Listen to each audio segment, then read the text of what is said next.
안녕하세요. 이화에 대해서 학생들을 가르치고 있는 김혜령입니다. 3년 전 초청해 주셔서 설교를 했는데 이렇게 다시 만나게 하신 하나님께 감사드립니다. 초청해 주신 곽호철 담임목사님에게도 감사드립니다. 다 아시겠지만 연세대학교에는 전 세계의 많은 교회가 공유하고 있는 세계교회협의회의 개정석 정과를 따르고 있습니다. 이러한 방식의 장점은 설교자가 어떤 성경 본문을 선택하여 말씀을 전해야 할까 하는 고민을 덜어준다는 데 있습니다. 하지만 이미 정해진 성경 본문에서 설교 말씀의 내용을 찾아야 하기에 설교자에게는 많은 고민이 필요한 것 같습니다. 특히 오늘과 같이 성도님들에게 대림절 본문으로 아주 익숙한 성경 구절인 이 본문을 받았을 때에는 설교자로서 더 난감했습니다. 그래서 고백하자면 며칠 동안 설교 제목만 정해놓고 한 글자도 쓰지 못했습니다. 그런데 고민 중에 제가 오늘 선택한 주의 길을 준비하라 라는 제목과 같은 설교문을 읽게 되었습니다. 당연히 제 눈길이 가더군요. 잠시 그 설교문을 여러분께 빠르게 읽어드리고 싶습니다. 존경하는 교회 가족 여러분, 오늘은 대림절을 맞아 우리가 주님의 오심을 맞이할 수 있도록 주의 길을 예비하라는 주제로 설교를 나누며 주님의 길을 예비하는 방법과 그로 인해 우리의 삶이 어떻게 변화할 수 있는지 함께 살펴보겠습니다. 첫째, 대림절은 예수를 기다리는 기쁨을 누리는 기간입니다. 보라, 너희 하나님 주가 오시리로다 라고 예언하는 성경 말씀을 따라 이 시기 동안에는 먼저 예수를 마음으로 기다림으로써 우리의 마음을 정돈하고 주님과의 관계를 깊이 있게 만들어야 합니다. 둘째, 회개의 길을 걸어야 합니다. 주의 길을 예비하라는 말에는 회개와 정화의 길을 걸으라는 의미도 담겨 있습니다. 회개는 우리의 삶에서 불필요한 것들을 제거하고 새로운 삶으로 전환합니다. 우리는 그리스도를 향한 순수한 마음과 정화된 생활을 통해 주님의 길을 예비할 수 있습니다. 셋째, 주님의 은혜로 예비하는 삶을 살아야 합니다. 우리는 주님의 길을 예비할 때 우리의 노력만으로는 한계가 있습니다. 우리는 주님의 은혜를 받아들이며 죄를 회개하고 주님과 깊은 관계에서 우리의 길을 예비할 수 있습니다. 마지막으로 예수와 함께하는 대림의 의미를 생각하시기 바랍니다. 대림절은 예수님의 오심을 기다리면서 주님의 교훈과 사랑을 더욱 깊이 체험하는 시간입니다. 예수와 함께하는 대림은 우리의 삶에 희망과 기쁨을 불러옵니다. 주님의 길을 예비하면서 우리는 주님의 사랑에 둘러싸여 변화하고 성장할 수 있는 기회를 얻게 됩니다. 이 설교문은 다음과 같은 결론으로 끝을 맺습니다. 주의 길을 예비하라는 말은 단순히 예수님의 오심을 기다리는 것뿐만 아니라 우리의 삶을 회개하고 정화하여 주님과의 깊은 관계에서 변화하는 것을 의미합니다. 대림절을 통해 우리는 주님의 오심을 환영하면서 주님과 함께하는 새로운 삶을 예비하는 시간을 가질 수 있기를 기도합시다. 여러분 어떠신가요? 여러분 생각하시기에 대림절에 선포되기 적절한 설교문이 아닌가요? 그런데 눈치채셨을 분이 계셨을지 모르겠지만 사실 이 설교문은 요즘 화제가 되고 있는 대화형 인공지능 챗 GPT가 작성한 설교문입니다. 무료판이 작성하였습니다. 사실 이 설교문은 요즘 제가 혹시나 하는 마음에 주의 길을 준비하라는 제목으로 대림절 설교문을 써달라고 명령을 내렸더니 30초도 안 걸리는 짧은 시간에 이 원고를 작성해 주었습니다. 이 설교문을 인공지능 로봇 프로그램이 작성했다는 사실을 들으시니 갑자기 뭔가 부족한 것을 찾아놔야 되겠다 그런 생각이 드시나요? 제가 설교학 전공자는 아니지만 그래도 신학을 공부하는 사람으로서 보자면 이 설교문은 신학교 1학년 설교학 수업에 제출하면 아마 A뿔은 받기 힘들어도 B뿔 정도는 받을 수 있는 형식을 갖춘 무난한 설교문이 아닌가 생각합니다. 물론 몇 년 뒤 기술이 더 발달하면 A 정도는 받을 수 있지 않을까 예상해 봅니다.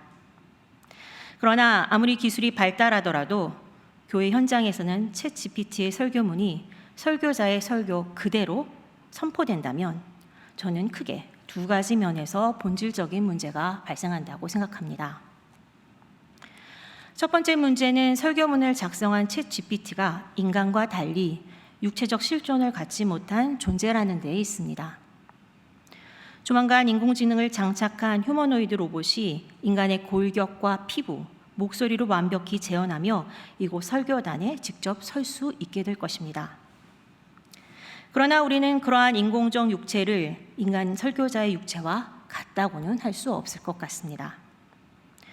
휴머노이드 육체가 인간의 육체보다 기능 면에서나 미학적인 면에서 못하기 때문은 아닙니다. 오히려 더 뛰어난 기능과 아름다움을 갖추는 날이 언젠가 오지 않겠습니까? 하지만 오늘 읽은 이사야서 말씀에 따르면 선지자의 목소리는 인간의 육체를 들에서 자란 풀과 꽃에 비유하며 풀은 마르고 꽃은 시들지 모르나 하나님의 말씀은 영원히 서 있다라고 선포합니다. 이 성경 구절은 하나님의 말씀의 영원성을 궁극적으로 지시하는 데 있습니다. 하지만 동시에 영원한 하나님의 말씀은 마르는 풀, 시드는 꽃처럼 언젠가 죽음을 맞이할 육체를 지닌 인간 선지자에 의해 또 그러한 육체를 지닌 인간 청중에게 선포된다는 사실을 전제하고 있습니다. 다시 설명하자면 설교란 죽을 운명에 처한 인간이 자신처럼 죽을 운명에서 벗어나지 못한 다른 인간들에게 하나님의 영원한 말씀을 전하는 이상한 발화, 즉 유한성 속에서 영혼을 선포하는 모순적인 발화라고 할 수 있습니다. 하지만 육체가 없어 죽을 운명에 처하지 못한 챗 GPT에는 하나님의 영원한 말씀을 전해야 할 근원적인 동기가 내면에 존재하지 않습니다. 다만 인간이 명령했기에 글쓰기 기능을 작동하여 설교문을 작성하였고 그 내용 역시 온라인에서 얻은 넘쳐나는 설교문들을 엄청난 속도로 검색하며 재조합해낸 것일 뿐입니다. 물론 기계도 사용 연한이 있기 때문에 사용 연한을 다해 고장이 나고 언젠가 기계적인 움직임을 멈추게 될 것입니다. 그러한 멈춤을 인간의 죽음과 다른 것이 아니라고 주장할 수도 있을 겁니다. 그러나 기독교 신앙에서 죽음이란 단순히 생명기계 장치가 멈추는 것을 뜻하지 않습니다. 죽음이란 하나님의 명령을 어긴 에덴 첫 사람의 죄가 인류 모두에게 공유된 결과로 고백되기 때문입니다. 현대 법학이나 범죄학, 유전학 등으로는 도저히 합리적으로 설명되지 않는 고백을 우리 그리스도인들이 하는 겁니다. 왜 이렇게 논리적으로는 무리가 있는 원죄 개념을 교리 차원에서 기독교는 발전시켜 온 것일까요? 다른 종교는 죽음을 생의 고통으로부터 해방되는 구원의 사건으로 여기기도 하는데 왜 우리 기독교는 죽음을 하나님과 단절된 인류 보편의 죄가 초래한 결과로 가르치는 것일까요? 기독교 원죄론의 핵심에는 아담의 죽음에 우리의 죽음이 또 우리의 죽음에 다른 생명체들의 죽음이 연루되어 있다는 고백이 자리 잡고 있습니다. 그래서 원죄를 인정하는 기독교 신앙의 본질은 각자 자기 삶에서 저지르는 작고 큰 자범죄 이전에 우리가 겉으로 봐서는 나와 크게 상관없어 보이는 타인의 고통에 또 타인의 죽음에 사실은 우리가 깊이 연루되어 있다는 인정에서 시작합니다. 그리고 이 죽음의 연루를 고백하는 기독교 신앙의 절정에는 무고한 자, 즉 하나님의 아들 예수님이 죽을 운명에 갇힌 인간들의 실존에 십자가 죽음으로 자신을 직접 연관시키며 죄와 죽음으로부터 인간의 해방을 선포한 그의 구원 사건이었습니다.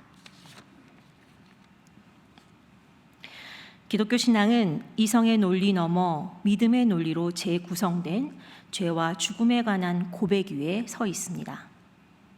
그리고 이러한 신앙만이 왜 우리가 빈방에서 홀로 고독하게 죽음을 맞이한 한 가난한 청년의 죽음에, 또 한밤중에 홀로 공장 설비를 점검하다 목숨을 잃은 발전소 협력업체 비정규직 노동자의 죽음에, 그리고 가자지구와 이스라엘에서 허무하게 생을 마감하는 민간인들의 죽음에 함께 연루되어 있다고 고백할 수밖에 없는지 그 이유를 설명해 줍니다. 이에 반해 아무리 인공지능 기술이 인간보다 더 인간다운 능력, 아니 보통의 인간들을 뛰어넘는 초인간의 능력으로 발전한다고 하더라도 인공지능 로봇은 이 비참하고 억울한 죽음에 자신의 존재가 연루되었다고 고백할 수 없습니다. 로봇은 회개하라는 내용의 설교문을 인간들에게 만들어줄 수는 있지만 그 자신이 회개의 주체도 회개의 대상도 될 수 없습니다. 기술 그 자체가 탐욕을 갖거나 전쟁을 의지할 수 없기 때문입니다. 기술을 이용하여 탐욕을 실현하고 전쟁을 수행하는 것은 오직 우리 인간이라는 사실을 우리는 모르지 않습니다. 챗 GPT가 작성한 설교문이 그대로 이 강단에서 선포되었을 때 발생할 수 있는 두 번째 문제는 설교문의 내용과 관련이 있습니다. 아까 제가 낭독해 드렸던 것을 잘 회상해 보십시오. 설교문 어디에도 우리의 마음을 크게 불편하게 하는 내용이 없습니다. 그저 아멘, 아멘 하면서 듣고 교회당 문을 부담 없이 빠져나가도 되는 그러한 내용들로 구성되어 있습니다. 그러나 여러분, 어떤 설교를 듣고 부담 없이 돌아갈 수 있다는 말은 그 설교가 우리 삶의 현장에서 어떠한 의미도 생성하지 못했음을 의미합니다. 이것은 제가 유료인 챗GPT 4.0보다 낮은 기술을 갖춘 무료 버전 3.5를 사용했기 때문은 아닙니다. 앞으로 아무리 기술이 발전해도 챗GPT가 현재 생성하는 지식 방법 자체로는 우리의 골수를 깨는 설교문을 절대로 작성할 수 없습니다. 인공지능은 인간이 이제까지 창조해내어 온라인에 저장한 지식들의 총체 중에서 거기서 인간들이 확률상 제일 빈번하게 연결하여 사용하는 단어들과 개념들, 문장들을 재료로 삼아 하나의 문장, 하나의 문단, 하나의 설교문으로 만들어냅니다. 그러니 인공지능 기술의 본질상 챗GPT의 설교는 우리가 이제까지 들어왔던 설교 중에 가장 많이 들어왔던 내용들을 재현할 수밖에 없는 겁니다. 한마디로 가장 익숙한 내용의 설교문, 그것이 챗GPT 설교문의 대단한 능력이자 벗어날 수 없는 한계입니다. 그러나 예수를 보십시오. 예수가 비유를 통해 가르치시는 것들을 생각해 보십시오. 당시 유대 지도자들에게는 하나님의 말씀과 율법을 가장 흔하고 가장 익숙하게 해석하고 이해하던 방식이 있었습니다. 그런데 예수는 그러한 해석을 비유를 통해 완전히 다른 방식으로 보도록 만듭니다. 지금까지 전혀 생각해 보지 못했던 방식 말입니다. 그러니 유대사회 지도자들은 불편할 수밖에 없고 유대사회의 가장 천한 사람들은 열광할 수밖에 없었던 것이죠. 챗GPT는 설교문에서 대림절을 맞아 우리 그리스도인들은 예수님을 기다리며 회개해야 하고 주님의 은혜로 예비하는 삶을 살아야 한다고 말했습니다. 그런데 여러분, 과연 무엇을 회개하고 무엇을 예비해야 합니까? 챗GPT가 그야말로 나이스하게 부담 없는 설교문을 작성하여 결정적으로 말하지 않은 그 무엇은 무엇입니까? 저는 그 답을 우리가 오늘 읽은 베드로후서 4장 13절에서 찾고 싶습니다. 그러나 우리는 주님의 약속을 따라 정의가 깃들어 있는 새 하늘과 새 땅을 기다리고 있습니다. 네, 대림절 우리가 기다리는 것은 예수님이지만 그 예수님이 우리에게 선포한 것은 새 하늘과 새 땅입니다. 이 새로운 공간은 인간의 손을 타지 않은 미개척지나 미개발지가 아닙니다. 그곳은 하나님이 통치하는 나라, 즉 하나님 나라를 뜻합니다. 베드로후서의 저자는 우리가 이 하나님 나라를 예비하기 위해서는 거룩한 행실과 경건한 삶 속에서 기다리고 일해야 한다고 말하고 있습니다. 하지만 오늘날 너무나 많은 기독교인들이 거룩한 행실과 경건한 삶에 대해 제대로 이해하지 못하고 있는 것 같습니다. 여전히 예수 시대의 유대인들처럼 종교적 행위들을 충실하게 반복하고 도덕적인 정결함을 개인적으로 유지하기만 하면 되는 것으로 생각하고 있습니다. 그러나 베드로후서는 분명히 우리에게 가르쳐 줍니다. 우리가 주님의 약속을 따라 기다리는 새 하늘과 새 땅에는 정의가 깃들어 있다고 말입니다. 그런데 정의에는 두 가지 차원이 있습니다. 현행법을 따르는 차원에서 실현되는 인간의 정의가 있습니다. 그러나 현행법은 인간 나라의 통치 원리입니다. 새하늘과 새 땅이 깃든 정의는 많은 경우 인간의 정의를 포함하지만 결정적으로 인간 나라의 정의를 깨트리고 뛰어넘기도 합니다. 오늘 읽었던 시편 본문에서는 하늘에서 굽어보는 정의가 이에 해당한다고 할 수 있습니다. 인간 나라의 정의에 따르면 홀로 골방에서 죽음을 맞이하는 한 청년의 고독사의 책임을 우리에게 물을 수 없습니다. 어두운 밤 시끄럽게 돌아가는 발전소 구석에서 고장난 기계를 고치다 목숨을 잃은 한 노동자의 죽음에 대한 책임도 우리에게 물을 수 없습니다. 인종과 국가가 다른 이스라엘 하마스 전쟁의 희생자들의 죽음에 대한 책임도 우리에게 결코 물을 수 없습니다.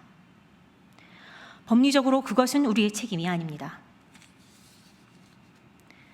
그러나 여러분, 하나님 나라의 정의에 따르면 우리는 그들의 죽음에 연루되어 있고, 그래서 하나님은 우리에게 그 죽음에 대한 책임을 물으실 것입니다.